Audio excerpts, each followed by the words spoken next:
Assalamu alaikum students, how are you? Hope you are fine. I am your Islamic teacher, Ms. Rabia Khalil. Now I will start Surah Anfal ayat number 45 and 46. A'udhu billahi minash shaitanir rajim. Bismillahir rahmanir rahim. Ya ayyuhallazina amanu iza laqaytum fi'atan fazbutu wazkurullaha kasiran la'allakum tuflihun. مومنو جب کفار کسی جماعت سے تمہارا مقابلہ ہو تو ثابت قدم رہو اور خدا کو بہت یاد کرو تاکہ مراد حاصل کرو.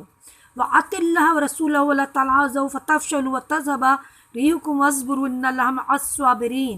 اور خدا اور اس کے رسول صلی اللہ علیہ وسلم کے حکم پر چلو اور آپس میں جھگڑا نہ کرنا، اور ایسا کرو گے کہ تم بزدل ہو جاؤ گے اور تمہاری اقبال جاتا رہے گا، اور صبر سے کام لو کہ خدا صبر کرنے والوں کا مددگار ہے. نان اسٹارٹ ورس میننگ.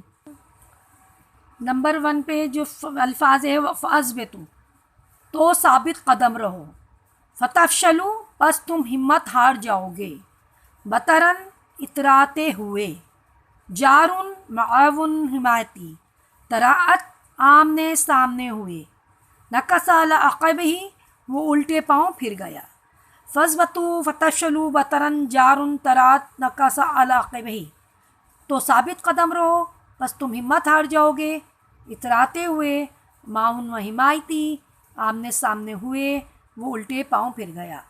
یہ آپ کو کاپی میں رائٹ کر کے آنے. انشاءاللہ اگلے ویڈیو میں ملاقات ہوگی.